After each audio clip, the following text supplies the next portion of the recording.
Come on, come on. Strip the shield and melt that armor.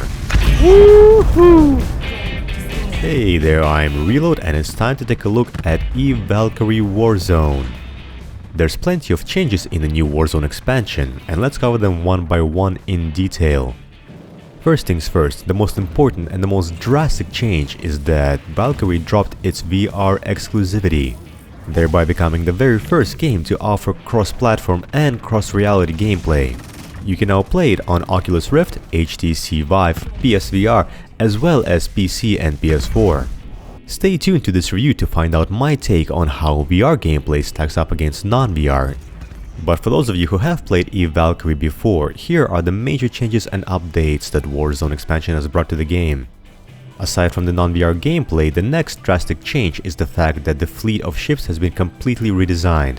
There are now 4 classes of ships: Assault, Heavy, Support and Covered class, and each class has 4 ships available except for the Covered class, which has only 1.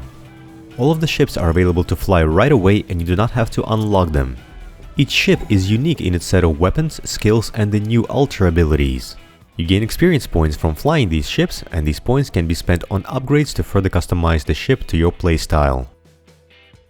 Now there's a new game mode called Extraction. It's a capture the flag type game where each team has to secure and transport a relic to its destination. There are also 2 brand new maps. One is called the Outpost and it has cool drifter structures and battleships from the EVE Online lore. And the other one is called Fleet, which is the Sisters of Eve staging area. Both of these maps are very interesting to navigate around, as you get to fly among the iconic EVE Online ships on a totally different scale. Along with the updated and improved graphics, these make up all the changes that Warzone expansion has brought to EVE Valkyrie. So now let's get into the review of the game itself. Addition of non-VR gameplay was a great move by the developer, as it removed the expensive requirement of a VR headset. That allowed a lot more players to jump into the game. There's definitely a learning curve and an adjustment period that every new player will have to go through before being effective on the battlefield. But the dogfights themselves are quite exciting, and the new extraction mode definitely provides some heart-pounding, high adrenaline chases across the map. All of the ships have unique characteristics, so there's plenty of options to pick and choose from. Perhaps the easiest ships to start out with are Heavy and Support ships, but every class has ships with varying difficulty levels as indicated by the stars next to the ship, and that makes it easier for new players to decide which ship to pick at first. The game itself looks absolutely stunning with the improved graphics and textures. The heads-up display is well designed to show all the pertinent information without cluttering your view, and there are plenty of cosmetic customization options both for the pilot and the ships. At its core, EVE Valkyrie is a beautiful dogfighting simulator. It rewards teamwork and encourages improving your piloting skills.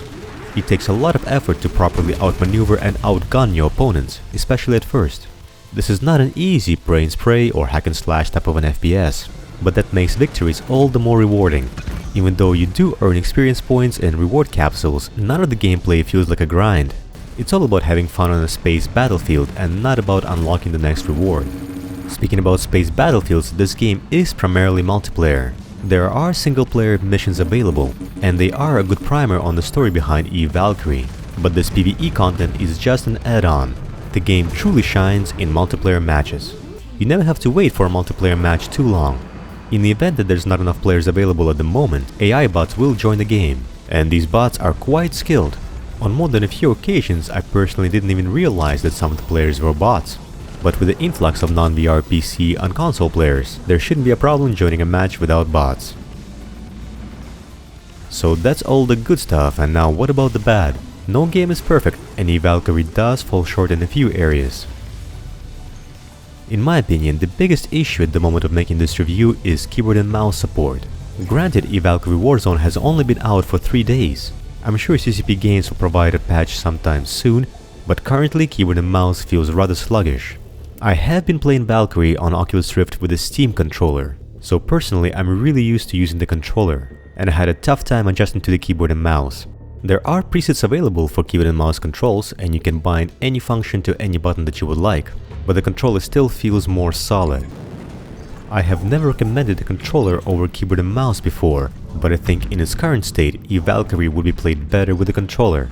And on some level, it's just the nature of controlling a spaceship. You have to control your pitch, yaw, roll, speed, as well as ultra abilities and other skills, and that's a little tough to do on one hand with a keyboard. In a game such as EVE Valkyrie, where even a razor-thin advantage over controlling your ship means a great deal, I feel keyboard and mouse players will be a little bit disadvantaged.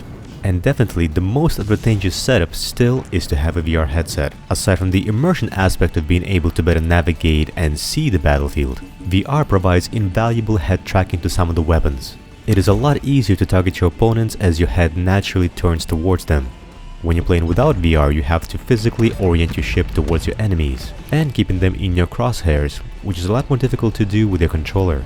There is a keyboard and mouse preset that lets you look around the cockpit using your mouse, that does give you a higher degree of freedom to target your opponents, but it's not as easy as in VR. All in all, these are just minor criticisms on what is otherwise a great game. As the developers gather more and more feedback, I'm sure they'll patch the controller issues, as well as address VR and non-VR balancing. If you're looking for a great immersive spacefight simulator, you really can't go wrong with EVE Valkyrie Warzone. It's a beautiful game set in the EVE Online universe that offers top-notch space dogfighting, and it's now available on Steam and PS4 as well as any VR headset. Thank you so much for watching. Let me know your thoughts on EVE Valkyrie Warzone in the comments down below. And if you like this review, subscribe to my channel for more videos like this. I'm Reload, and I'll see you in my next video.